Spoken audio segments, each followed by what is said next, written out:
Anytime now.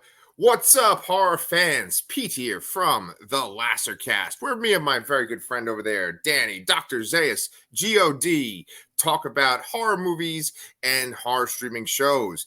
Today, we're wrapping up our Planet of the Apes month, or Lassercast of the Apes, where we've literally talked about like every single Planet of the Apes movie. Danny, how you doing over there today, man? I'm doing good. I really enjoyed getting to know this franchise even better, with one major exception. And it kind of inspired me to want to go back and see Kingdom in the theater again. Oh, cool. Which I think is a good thing. Yeah. Hell yeah. This is a very solid franchise with one exception. And it's funny because I told you I was going to throw you a curveball. Danny and I are supposed to rank all 10 of the Planet of the Apes movies, including the Tim Burton remake. So my curveball for you, Danny, is why don't we do that now? Ooh. Right? Yeah.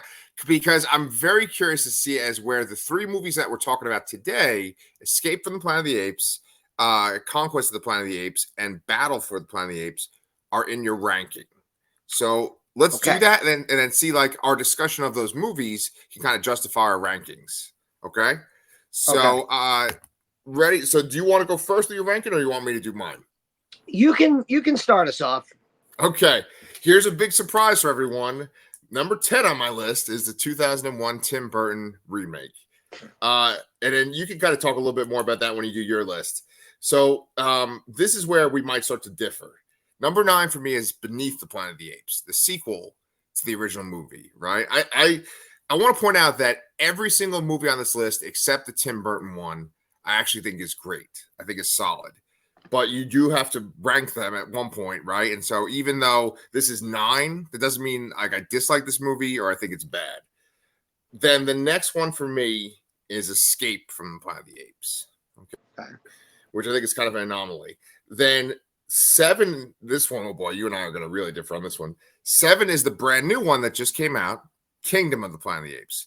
I love this movie. I think this is a great fucking movie, but I actually like the other movies more. 6 is then Battle for the Planet of the Apes, the last one in the original series. 5 is Conquest, which I think is great. 4 is Rise, which is the first one with Andy Serkis. And, it's like when they reboot the trilogy.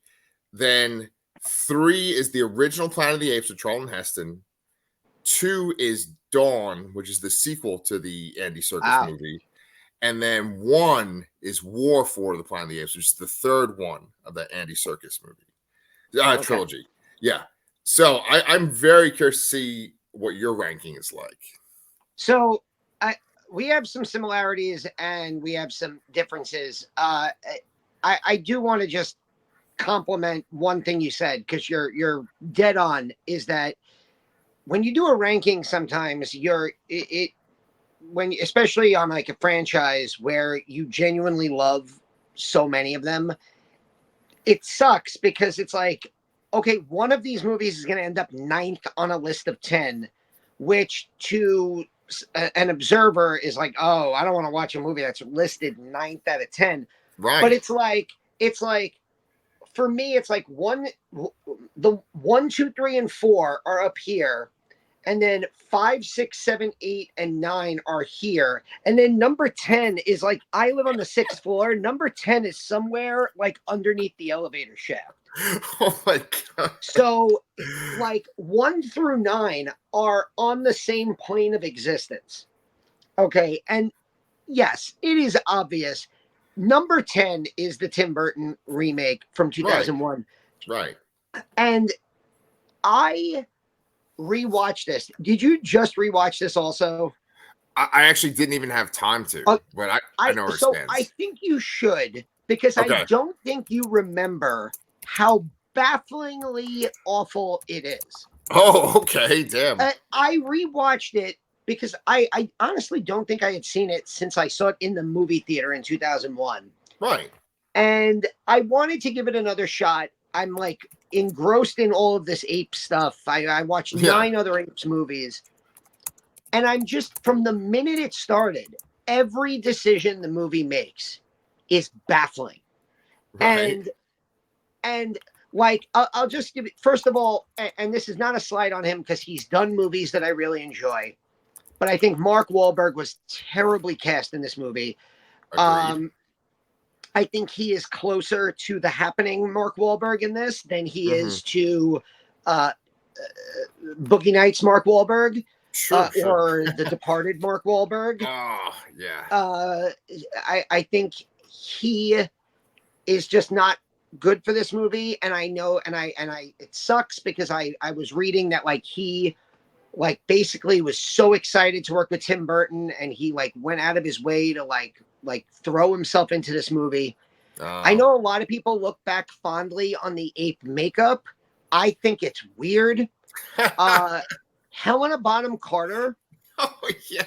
Helena Bonham Carter is horny for Mark Wahlberg for 2 hours. Yeah. And it's fucking weird. Like, yes, this is a franchise where in the very first movie, Kim Hunter as an ape kisses Charlton Heston, a human. Right. And that doesn't feel out of place in the movie. Helena Bonham Carter wants to fuck him from the minute she sees him, and it's fucking weird. Oh, Dirk Diggler. And the major thing about this movie that drives me nuts is that the apes have no characters to them. We're going to get into this franchise where we're going to just say names of characters that are humans dressed as monkeys, humans dressed as apes, gorillas, and we know exact Proximus, Caesar from the original. Two Caesars, yeah. Dr. Zaius, Zira, there's Aldo. There's so many characters that have so distinct personalities. And in the 2001 remake, you're just kind of naming the actor. Like, remember Paul Giamatti playing a orangutan? Who was like the furthest thing from the orangutans of the franchise. And you have Michael Clark Duncan and Tim Roth and Helena Bonham Carter. You don't really remember, aside from maybe Thade, you don't remember any of the apes' names. Exactly. And the humans can fucking talk. Yeah. Wait. All right, I'm done. It's number 10. I hate it. The other 9 movies in the franchise. All right. I genuinely either worship the ground they walk on to really, really like. And so when I tell you that Escape from the Planet of the Apes is number 9, it's not because I don't like it. It's just because I found it to be the slowest of the movies because it's basically just Zira and Cornelius on Earth. You're kind of waiting for stuff to happen. And half the movie kind of feels like a fish out of water comedy before it gets into the Planet of the Apes stuff later on. Yes. Number 8 is Battle, which I really enjoy, and I put Beneath at number 7 only because of what we talked about last week, which is that second half of Beneath the Planet of the Apes is so wild, with so many just outrageous scenes. The Morlocks using mind control to make the lawgiver statue bleed in flames. The humans taking off their faces to reveal their radiation scarred faces. The ending where every character that you've been trained to think is the main character is just shot and killed unceremoniously. Yeah. It's so wild that it just elevates it slightly above Battle and Escape for me. Okay. Number 6, and again, this one is the one that I think is going to have the most movement, is Kingdom. I put Kingdom at 6 because I just saw it. Oh, interesting. Okay. I'd like to see it again. Yeah. Number 5 for me is Conquest. Conquest is my favorite of the movies that we're going to really talk about today. Yeah. And it features maybe my favorite individual ape performance in the entire series. Oh, yeah. With an actor that, when you talk about the original Planet of the Apes series, it's not Charlton Heston's series. It's Roddy fucking McDowell's series. Amen. And it's so fucking great in Conquest. I love it. Mm-hmm. I Mm-hmm. actually rewatched, and we'll talk about it when we get there, the multiple endings. Oh, So I kind of rewatched the last 20 minutes twice, and it's just, I get goosebumps during that last 20 shit. minutes. Shit, yeah. And now here's where we're going to differ, because my number 4 is War for the Planet of the Apes. The Oh, okay. ending, the Okay. ending of the Andy Andy Serkis Serkis. Caesar Yeah. trilogy. Yeah. Yeah. Again, not because I don't think it's great. I just love Rise and Dawn so much. Okay. Rise was my favorite movie of 2011. Rise is my number 3. And Damn. I, and as much as I think Matt Reeves took the franchise from its origin into that amazing post-apocalyptic setting Yeah. and really set the gears in motion for the series, it really does start. And Rupert Wyatt, the director of Rise of the Planet of the Apes, is like the unheralded. Nobody ever mentions him. It's like, oh, Matt Reeves' trilogy. No, Rupert Wyatt directed Rise, and yes, James Franco is there. And I know there's a lot of reasons not to like James Franco, but I think this is one of his better performances. And I challenge anybody to tell me a better moment in the entire Apes 10 movies than Caesar's first utterance of no. I think it's probably the great. Well, that's not true. There's one moment that is significantly better, but we'll get to that in a second. Number two, number 2 for me is Dawn, because I think if you're just looking at the original, the reboot trilogy, the Andy Serkis Caesar trilogy, Dawn is a fucking masterpiece. And the stuff with the, I read something on Twitter that's like, tell me a moment that's greater than Koba riding a horse carrying 2 machine guns. Yeah. I Yeah. mean, Koba, Toby Kebbell, I think, is the actor who portrays it. Oh, perfect. So Okay. fucking great in Yeah. that. Yeah. And then number 1 for me is the original Planet of the Apes, 1968. It's Okay. we talked about it last week. It is legitimately one of my all-time favorite movies. I think it's on the it's on the Mount Rushmore of greatest science fiction movies of all time. Of course. I think it might be in the George Washington spot for me, but Whoa. but yeah, it's that great. And obviously the ending scene of that movie is one of the most amazing scenes in film history, and I don't think that is being hyperbolic. I think that reveal at the end, the camera pulling back on the Statue of Liberty, is just what I've said this to you. If I can go back and be in a movie theater for movies that came out before I was born, Jaws, the original Star Wars, and Planet of the Apes, 1968, I think would be my top 3. Hell So yeah. Hell yeah. that's my 10-1. 2001, bleh, and then Escape, Battle Beneath, Kingdom, Conquest, War, Rise, Dawn, and Planet, the original. Excellent, man. You know what?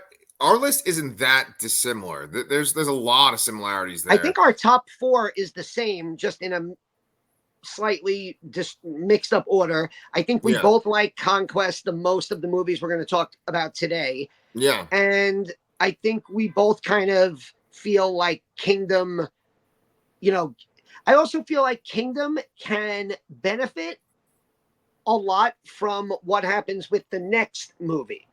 You know what I mean? So Yeah, like if the next movie is like the Planet of the Apes. Oh, what a beautiful title. Just rolls off the tongue. I know. Yeah. I think it could elevate Kingdom, where it's like, Yeah. oh, look at the story that this set in motion. Sure. I think not enough people give Rise credit for that. Like Rise ending with that scene over the Golden Gate, and then Rise, Caesar telling James Franco Caesar is home, and the apes going off to live in the woods, leaving humans to like effectively spread the virus themselves. Yeah. I think it doesn't get enough credit for like being that domino that triggers this amazing trilogy. Yeah. That is a really, really good point. I feel so ignorant right now asking this, but I can't remember. Are there 4 heads on Mount Rushmore or 5? 4. Okay, thank you, sir. That's why I was thinking. Washington, Jefferson, Lincoln, and Teddy Roosevelt. Gotcha. Okay, so if there were 4 sci-fi franchise heads, then Planet of the Apes would absolutely be on there. Star Wars would obviously be on there. Alien, the Xenomorph would be on there. Like the Xenomorph's head would be on this Mount Rushmore. What's that 4th one? Is it 2001? Maybe as like a collective franchise. Yes, maybe Star Trek. If you're adding movies and TV, I think Star Trek would. Yeah. If it's movies and TV, then Star Trek is definitely on there. I think you could put like Cornelius's head or Dr. Zaius's head, the Xenomorph head, Spock, and Vader, and you've covered a lot of ground. Did I say fucking Terminator though? You didn't. I don't think Terminator would beat any of those franchises though, because I think Terminator falls victim to there's 2 good movies and the rest are shit. That's a really, really good point. Holy shit, dude. I could have like a fucking hour-long conversation about this fucking Mount Rushmore metaphor you just put in here. But let's bring it back to this because I want to point out one thing. Future series on the Lasercast. Yeah, you got we look at horror and sci-fi franchises and we make our Mount Rushmores. Dude, there's something to that. I think there's gold in there. But anyway, what I was going to say was you had a really great point in your ranking. You were talking about how Roddy McDowall is the face of that original franchise. Now, I have a little ticker going across the bottom that says the Roddy McDowall trilogy. I'm going to explain that real quick. Roddy McDowall is in every one of the 5 movies with the exception of the second one, which thankfully you corrected for me. They have another actor playing Cornelius in that one. But it's really the 3 movies that we're talking about today that are like a trilogy unto itself, where it's basically like the life of Caesar. And so now we have 2 Caesars. We have the Roddy McDowall Caesar, the original one, and then we have the Andy Serkis one. And those guys are basically the faces of their Planet of the Apes franchises. Roddy McDowall, before we start talking about Escape and Conquest and Battle, Roddy McDowall, I always knew that he was a good actor, and I knew he was good in these movies, but rewatching them, I'm like, holy shit, he's really fucking good. And Andy Serkis is like perfect as Caesar, but Roddy McDowall is perfect as Caesar. You know what I'm saying? Like they're 2 very different Caesars in 2 very different franchises. And it's really 2 totally different styles of acting. Mm-hmm. It's obviously for Andy Serkis. If you ever watched like what he is doing before they apify him, with the dots on his face and with the camera over the top, and he's like lunging around, and he looks unbelievable. And he's going to win an Oscar one day for his motion capture innovation. But then you look at the acting that Roddy had to do with the heavy appliances and the makeup and the mask and the fact that, and we talked about this last week with Kim Hunter in the original, how they're able to emote so well through these heavy mask makeup appliances is just unbelievable. And when we get to Conquest and Battle, especially, I feel like because there's also at that point, I feel like the franchise, each one of the movies was less money. They were giving them less money in the budget. So fewer and fewer apes were actually done up with makeup. And there were a lot of just people wearing masks. And you kind of tell in some of like the bigger scenes. Yeah. But Roddy always just looks so good. And it's a testament to that, like, there's 50 apes on the screen, but you always know exactly which one Caesar is. You always know exactly Roddy McDowall, who he's playing. And it's just, I mentioned this earlier, he gives a speech at the end of Conquest that gave me fucking chills. And I love that scene. It's in my like top 5 Apes franchise scenes. And I'm sure we'll get into that. And it also baffles me that given that speech that that movie was not called The Birth of the Planet of the Apes. Yeah. Because he Yeah. literally says that in the fucking speech. Well, he said Right. that in the theatrical version. Right. I could just picture like Zira on a stretcher with a hospital gown, like having contractions for the birth of the Planet of the Apes. So let's jump right into that one right now. It's funny because I always look up artwork and stuff when I'm making the thumbnails for these videos, and there's a really weird poster for Escape from the Planet of the Apes that I feel is like a spoiler unto itself. There's a poster where it looks like a kind of vintage 70s painting / portrait, and it's Zira and Cornelius, and they're standing together, like, and Zira's in a chair, and Cornelius is standing up, and it says something like their humanity wants to kill their baby. It says something like that, right? And so it's like, okay, well, that's a spoiler because they don't reveal that Zira is pregnant until, like, I don't know, halfway through the film. And it's just a weird kind of vibe. Escape from the Planet of the Apes is probably the weirdest one out of the original series. It's the weirdest movie from beginning to end. Yes. As opposed to Beneath's second half. But right. It's funny. We mentioned this last week where it's like the endings of part 1 and 2 both seem very final. Yes. Especially Beneath, where it's like, oh, the world is gone. We blew the world's it up. ended. Yeah. The God bomb blew everything up. Right. And then part 3 just starts with a ship landing in the water. The humans are like, oh, one of our NASA ships landed in the water. Let's go get our astronauts. And they come out. It's 3 of them with the helmets on. They're like, oh, look, our astronauts are back. And oh, God, it's apes. And it's just like, it's just this bizarre start to the movie. And what was the name of the third ape that's with them? Dr. Oh, fuck. I'll look him up. It's not Milo, right? Let's see. It might be Dr. Milo. He gets killed by the gorilla. Yeah. Oh my God. Yeah. But they make it a point that I think she was pregnant in Beneath, and that she comes to Earth pregnant. So I do like the questions that Escape asks, though.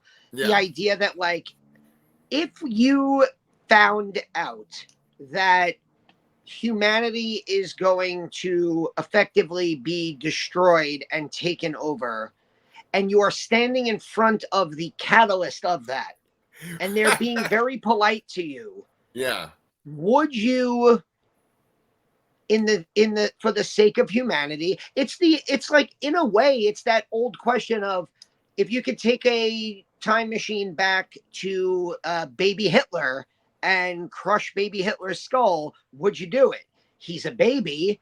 Do you want to go kill a baby? But you know what the baby is going to become. And that is kind of the plot of Escape of the Planet of the Apes. They are saying, we are from the future of this planet. This is what's going to happen to this planet.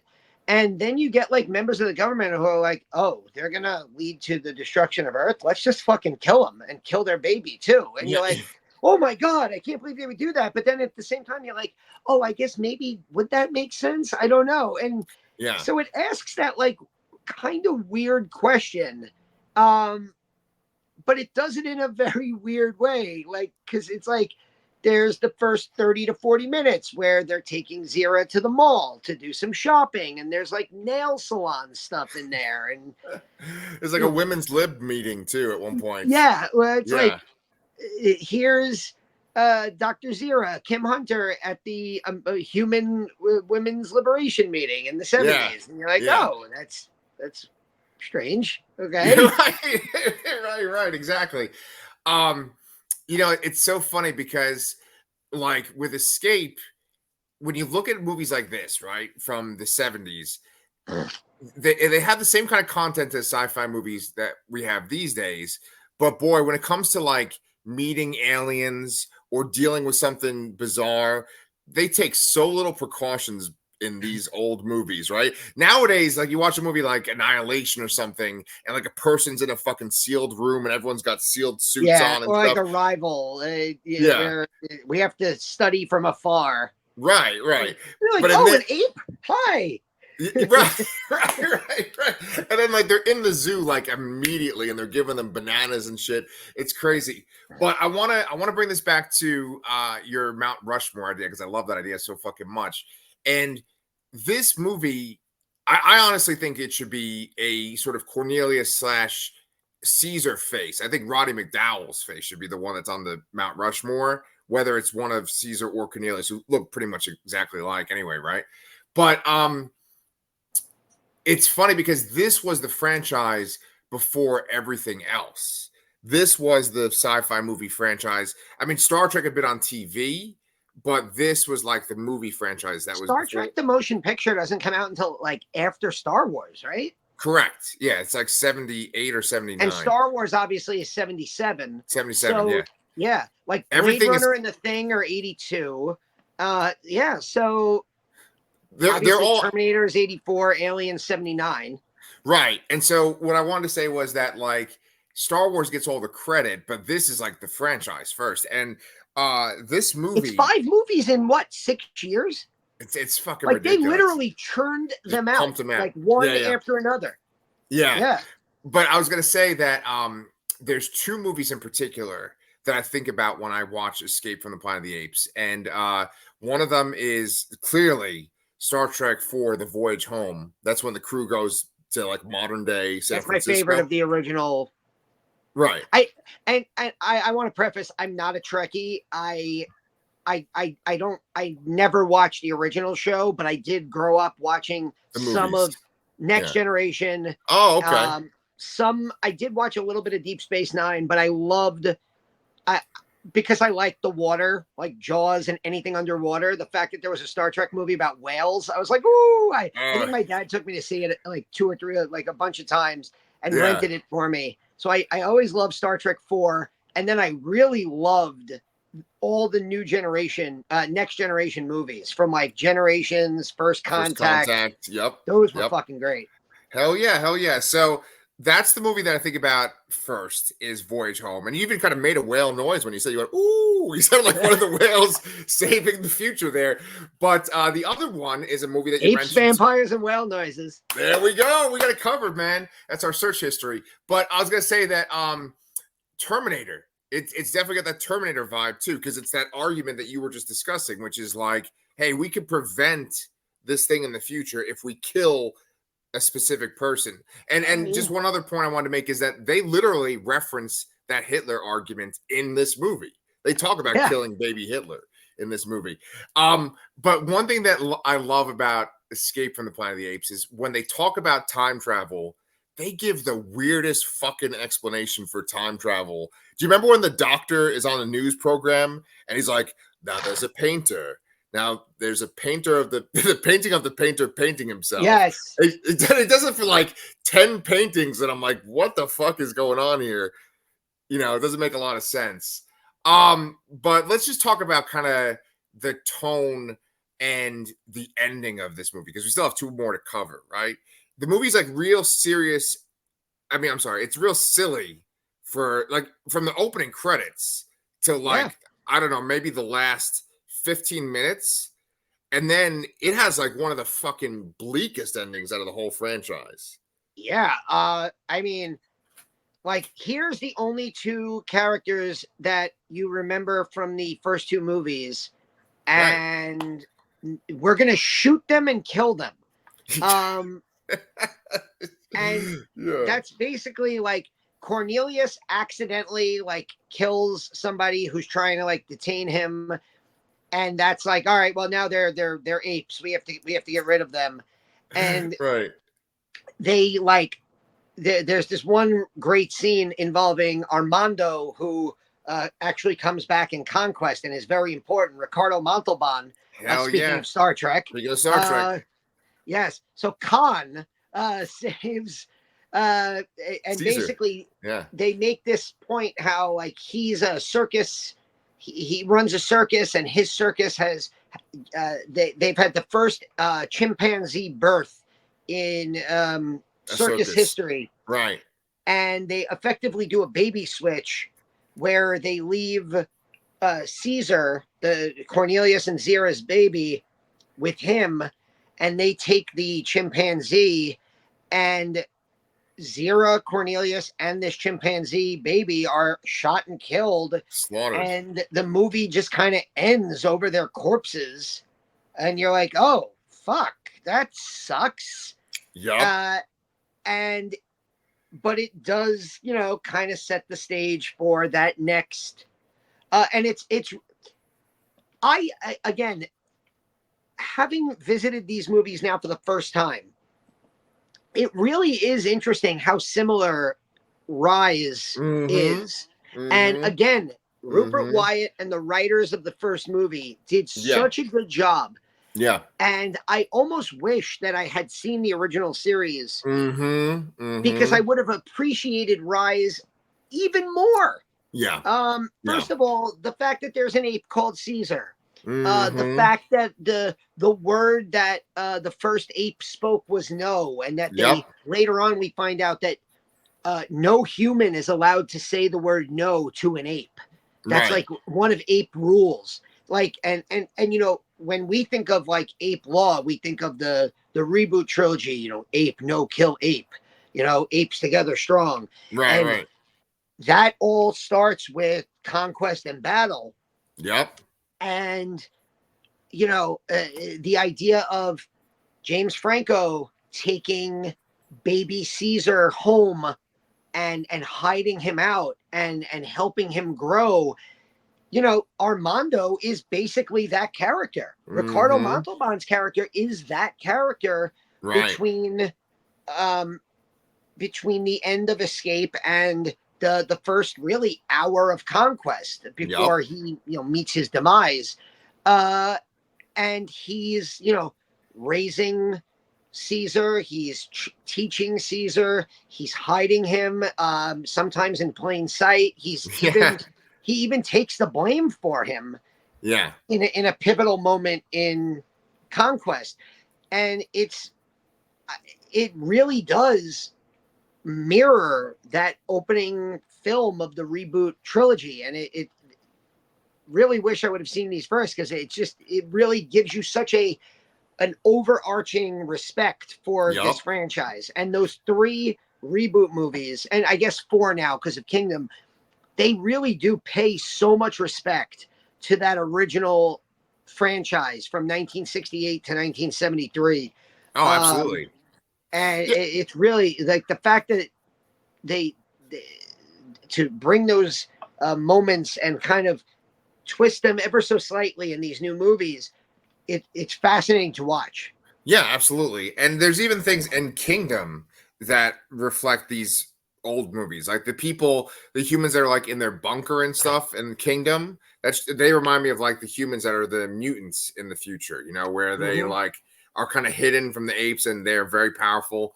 But one of the things that's really interesting, and I totally forgot about it when I was watching Escape, is that they don't name the baby Caesar.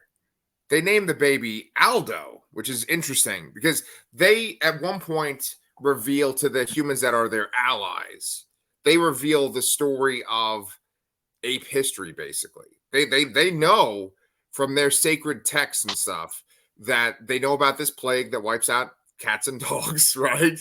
Yeah. Which there's an amazing shrine in Conquest, but then they talk about there was an ape named Aldo that said no, right? That's the first thing that Aldo does in his like uprising. And then they name their baby Aldo. Then in Conquest, that baby is still alive, but he's called Caesar. And Caesar basically takes on the Aldo role. But then in Battle, there is a fucking ape named Aldo too. And he could easily go ahead. Do you know who plays Aldo, the gorilla general in Battle for the Planet of the Apes? Please tell me. I'm dying to know, actually.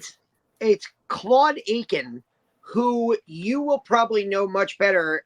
I'm sure you watch Twilight Zone, right? Of course. He's the main guy who looks very Ronald Reagan-ish in The Monsters Do on Maple Street. Oh, okay. He's Steve. Okay. He's the one who's like, God, we can't be a mob. Come on, Tommy. Tell me what you saw. Tell me about these monsters. He has a very Ronald Reagan 50s face. Yeah. And yeah, he like apparently got into a lot of genre stuff. He was in this wild 80s movie called Pulse with Will Wheaton that Will Wheaton does not like to talk about because it like scarred him and his there was a lot of like behind the set shit, but he was in Oh. that movie which was in like the late 80s. He's like the main antagonist ape in Battle for the Planet of the Apes. So yeah, Claude Aiken is that Claude Akins is that he's Aldo. Yeah, I kind of wanted to save this part for battle, but this is a good time to talk about it. With apes, you can't really tell a person's ethnicity under their makeup, right? And I feel like the apes act like they could be all different ethnicities, even though they're apes, right? So it's not like, oh, this is the British one and this is the Mexican one or anything like that. But I have to say that for Aldo, I feel like if they were to exactly do this movie again today, that would be played by fucking Dave Bautista.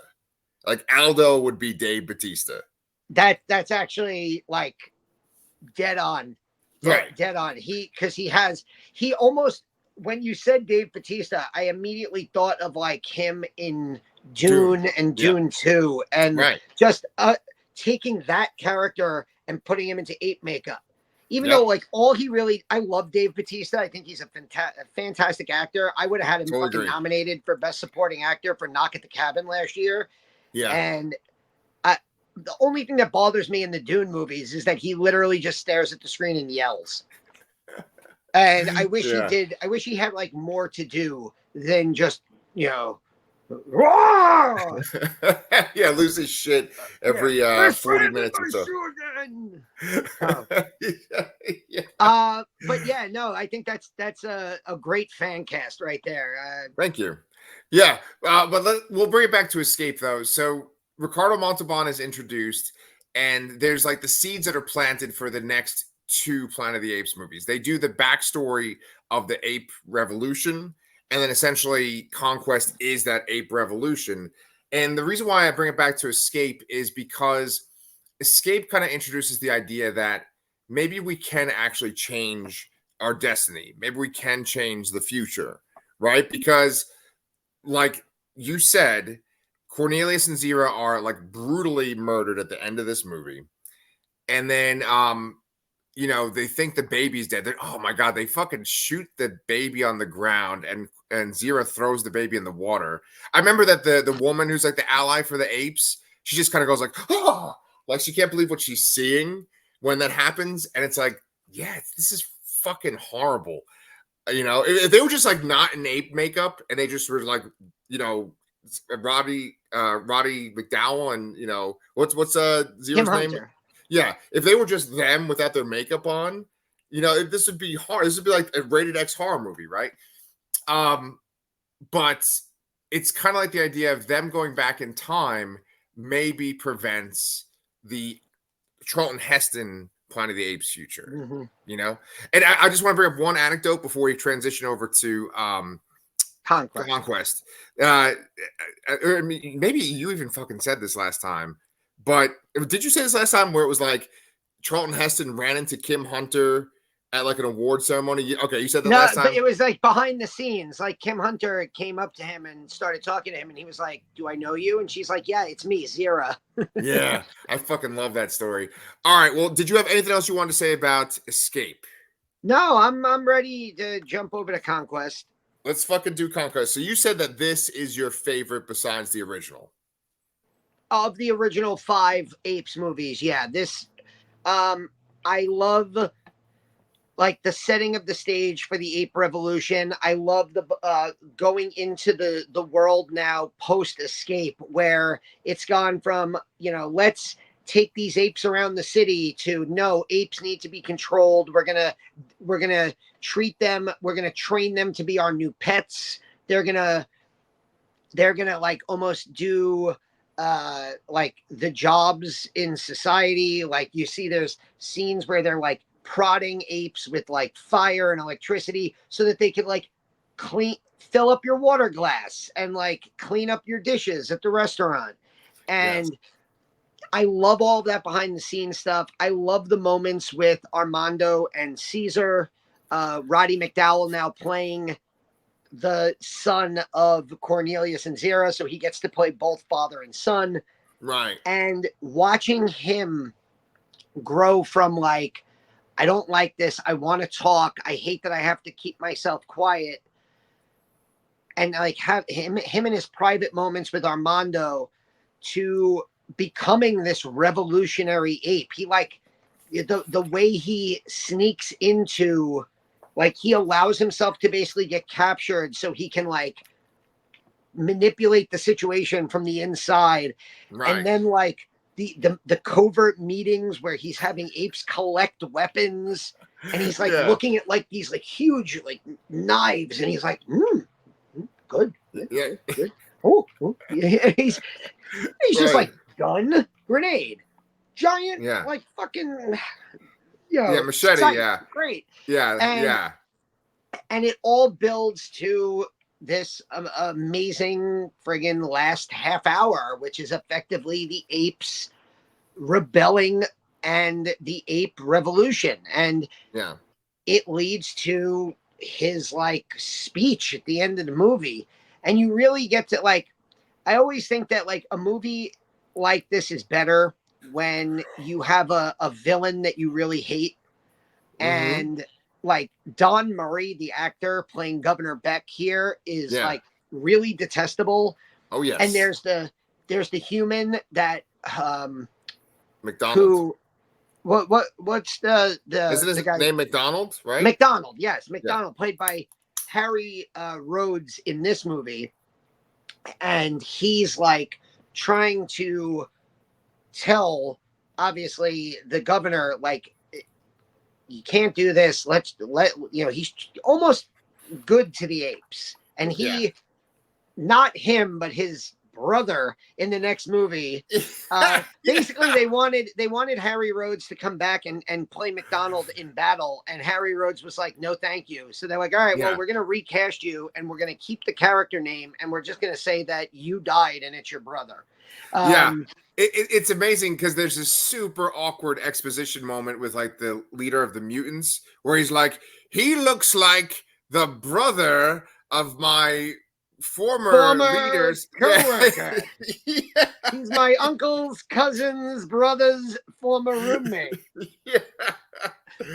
And by the way, the guy who plays McDonald in battle is Austin Stoker, who a couple years later would be the lead in John Carpenter's Assault on Precinct 13. And he's fucking great in that movie. He's the head cop who ends up, him and the guy in jail are like defending the jail from this like army of like gangs, and it's great. Austin Stoker is awesome. But this movie also introduces like a secondary villain who will also come back in battle, Culp, played by Severin Darden. But yeah, this movie for me is all Roddy McDowell and like taking Caesar from like this ape that wants to be heard and wants to like be a catalyst for change. And then by the end of the movie, he's a full out like revolutionary. And do you want to talk about the multiple endings? I do, but I just want to make like 2 more points about this movie though. Yeah, go.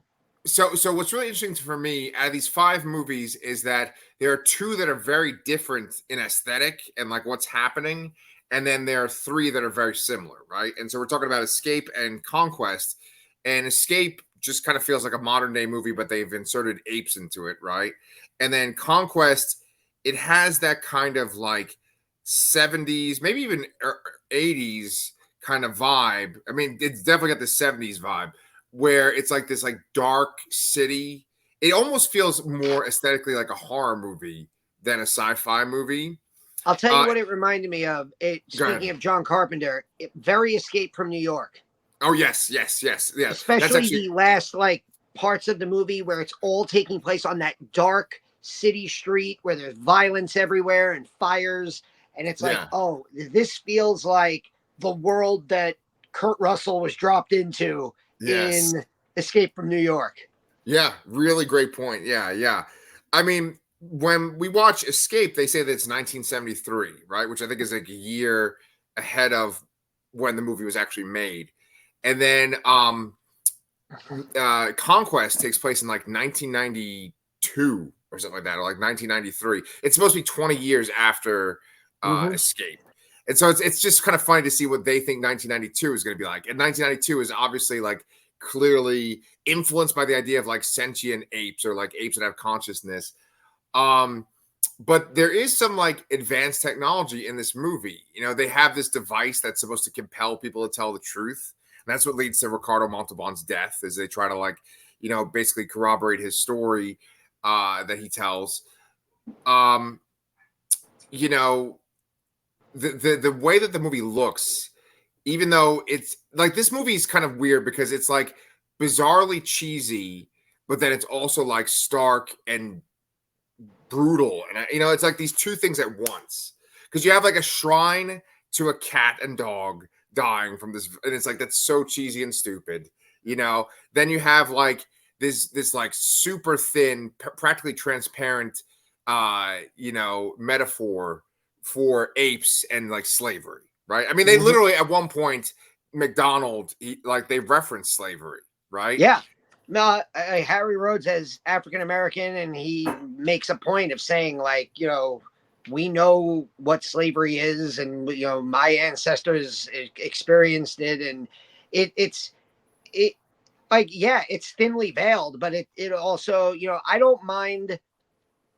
Yeah, I always refer to the sledgehammer of subtlety in some cases, but like, I don't mind it when it's like when they're basically saying it out loud. Like, Yeah. I hate when they're trying not to say it, but they're Yeah. really screaming it in the background. That's what drives me fucking crazy. Right, right. Like a movie like, I know everybody fucking loves Wall-E, where it's like it felt like somebody was with a megaphone just going like, humans are lazy and we're all gonna get fat. And I was like, yeah, I fucking get it. You can actually just say it now, because like, you're no longer being subtle, and it's driving me up the fucking wall. Right, right. Here, they just come out and say it, and I appreciated that. Like, yeah, that's what it fucking is.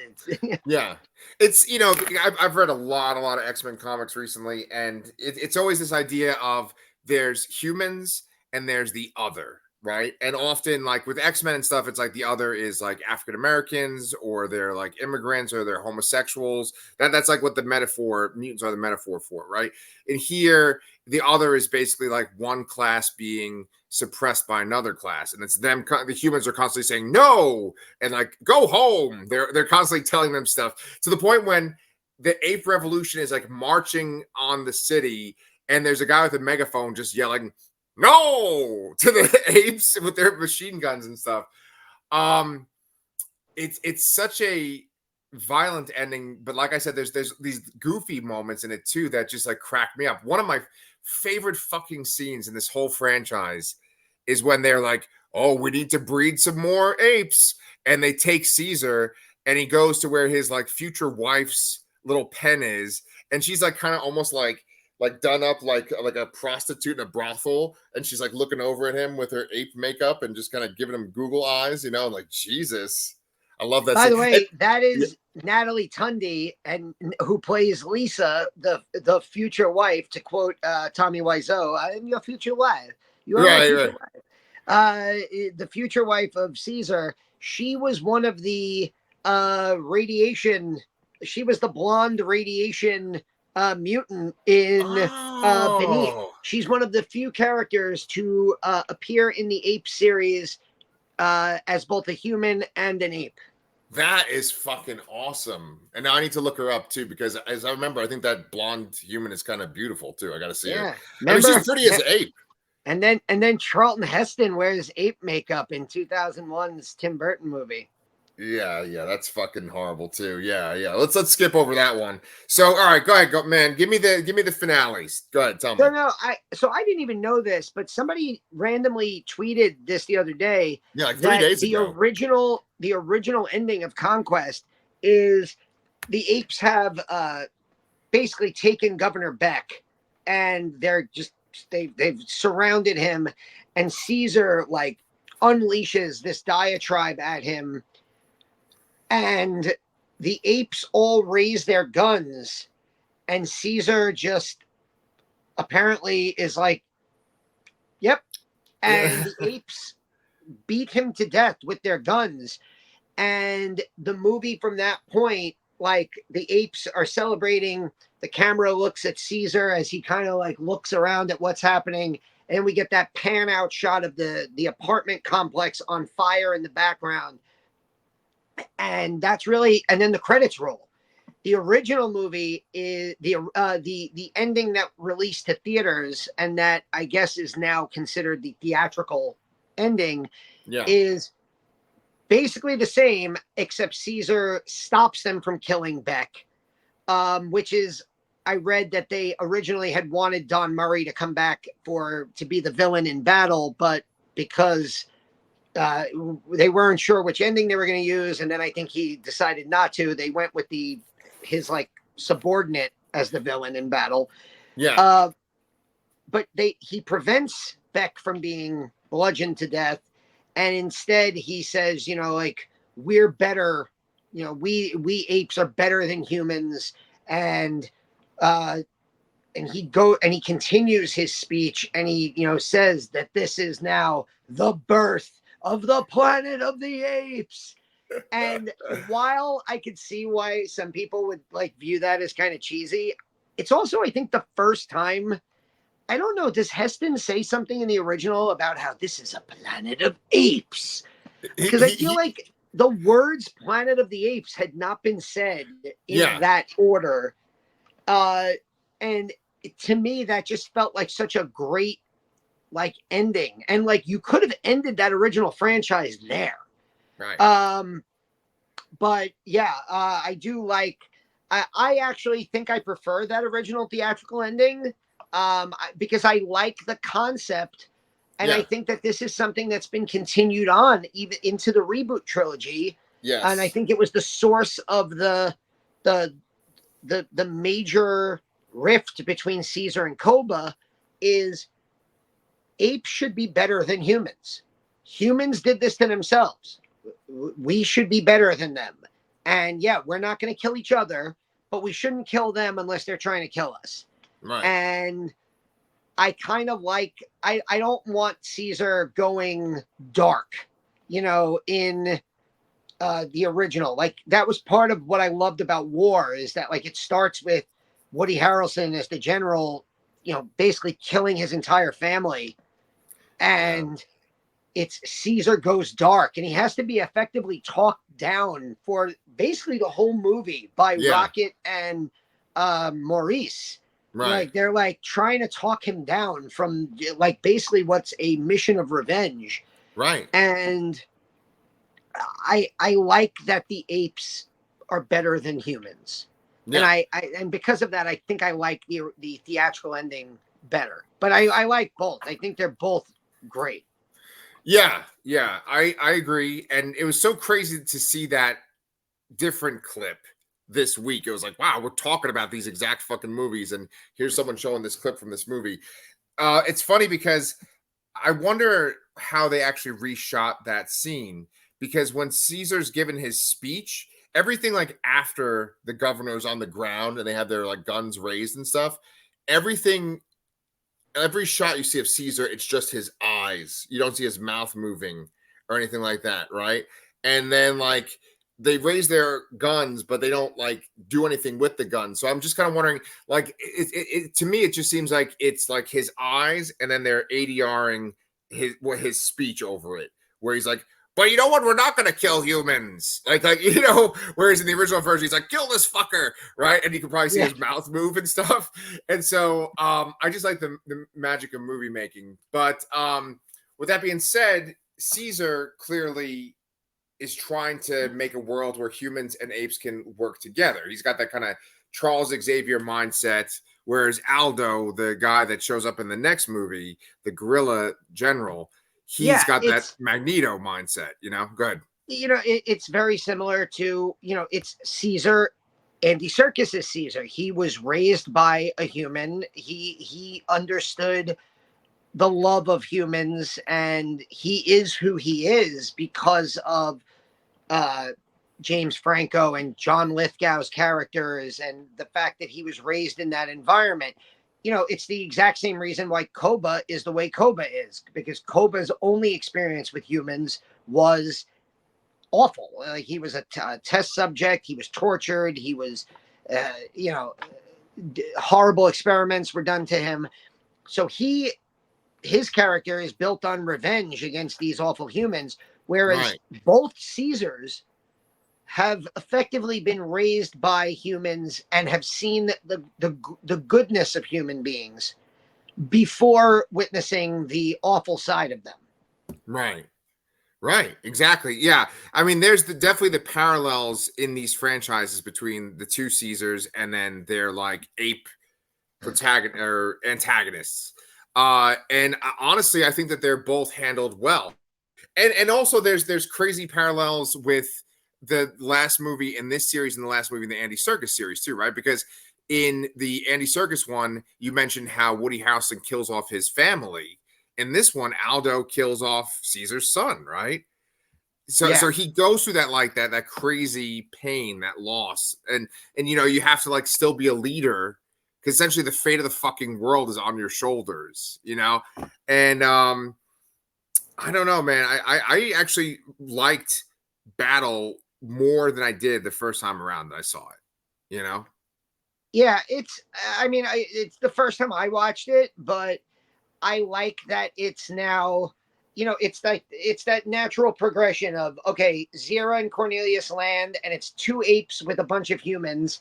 Then it's a more like split where the humans and the apes are together, and the apes are gonna revolt and take over. And now you have the humans underground, and so they basically hint that conquest led to ape revolutions all over the world, right? And that effectively human beings dropped nukes to try to stem this ape revolution, and that's why like New York is underground and just completely demolished. Right. I liked a lot of that stuff. When it got towards the end, it did kind of start to feel a little repetitive with the battle sequences. I was a lot more into like the ape on ape drama, the Aldo rebelling against Caesar, Aldo killing or at least maiming and eventually killing Cornelius. And how Caesar was going to react to that, and whether he was going to continue to be the leader of the apes or just allow revenge to consume him like war. And I felt that when it became like a humans versus apes movie, there wasn't a human that was compelling enough for me to really care. Oh yeah, and that's why I think Battle is number 8 on my list. It's good. It's a nice bow to wrap on the series. I love that they brought in some of the actors that they brought in for this movie. Paul Williams plays one of the apes. Paul Williams won an Oscar, a music Oscar. And are you a De Palma fan? I have not seen a lot of his movies. I think because Mission Impossible. Paul Williams is like the cult leader in Phantom of the Paradise, which is one of the most bizarre rock opera style movies you'll ever see. I know what you're talking about. I haven't seen it though. Yeah. And John Huston, one of like the all-time Hollywood icons, is the lawgiver. Which is, you know, John Huston, who directed Humphrey Bogart's, like most of Humphrey Bogart's classic movies. The African Queen, Key Largo, Treasure of Sierra Madre, Maltese Falcon. This is an Oscar-winning director. He's an actor who's been in like 50 plus movies. He directed, I think he's the awful father in Chinatown. Okay. I think he was in and directed Pritzi's Honor. He's Angelica Houston's dad. I mean, this is like Hollywood royalty. Yeah. And here he is in ape makeup as the lawgiver. Right. It's fucking awesome. Yeah. And then Danny Houston is Angelica Houston's brother, right? I believe so, yes. And then I think his son, or is it her son, is the one that's in Boardwalk Empire. The one That with the guy. half face. Yeah. Jack Houston? I think so. I like him a lot too. He's in the Fargo Yeah, TV he series. might be Danny Houston's son. But don't quote me on that. But he's related to the family. Yeah, they're like that sort of like Hollywood nobility or whatever. Yeah. Yeah. Who plays, because there's an orangutan that like backs up Caesar too. Who's that? The guy who runs the munitions. No. The one that like goes with them when they go Oh, to that's New Paul York. Williams. Yeah, that's Paul Williams. That Virgil. Virgil. Virgil is Paul Williams. Okay, I gotcha. I actually Paul loved Williams him. is the orangutan who is like Caesar's right-hand man. Yeah. And then there's another orangutan who runs the munitions depot. Right. That's I believe the actor's name is Lou Ayres, who was another like very like popular actor from like the 60s and 70s. Yeah. But like you look around this franchise and there's so many name value like actors who are like ready and willing to put on the makeup, wear the masks, and even in like a small capacity, like participate in this Apes insanity, and it's great. Yeah.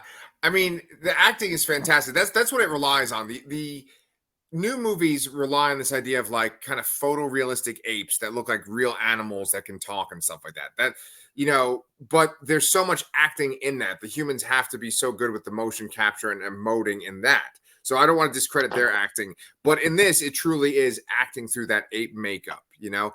I love Virgil. I think Virgil's this great character, is a great addition to the movie. He kind of helps keep things from reaching this sort of, you know, chaos. Because Aldo tries to have a revolution pretty much the same time that the mutants are invading their city. You know, like he's ready to take over from Caesar right when like the humans are you know, attacking the city.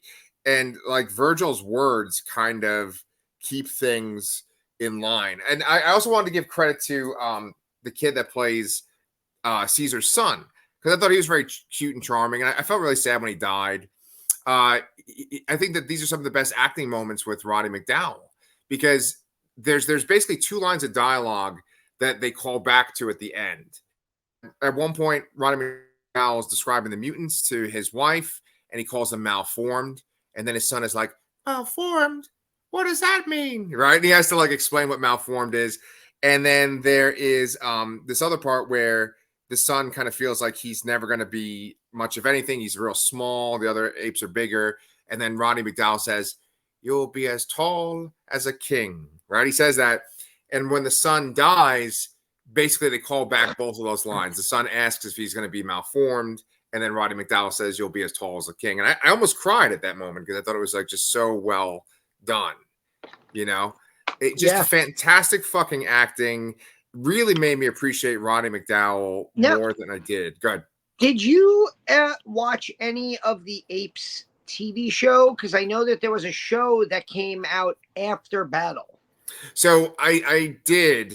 I saw reruns because there was just reruns of every fucking thing when we were kids, right? And I saw some episodes, but I could not tell you what was happening on them at this point. All right. I might give that, like, I might look for it, maybe if I can find it. I'm not going to, like, buy it anywhere. I'm not okay. But like if it happens to like be streaming on something I'm already paying for, I would definitely give a watch to one or two of the episodes and see how it is, because I'm interested to see what direction they take the TV show after the franchise. I think, like you said with Star Trek, you had seasons of the TV show before they got to the first movie. Yeah, I think basically what happens with Planet of the Apes is that, you know, in many of the movies, whether it's the remake, the Mark Wahlberg one, or the original, there's a distinction of humans can't talk. Well, I mean, in the Mark Wahlberg one, they can, but it's like humans are primitive. They're not on the same level as apes. Apes are superior.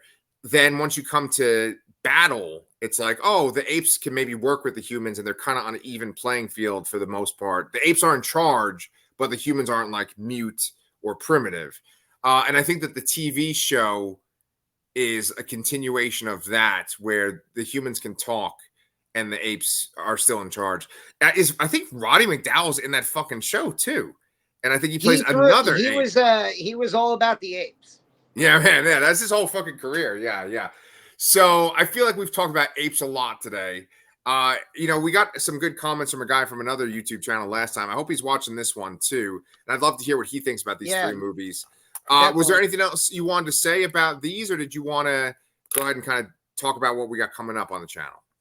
I mean, I think we've done it. We've done our rankings. I think the one thing to take away, we haven't said this. They're all on Hulu, and they're streaming on.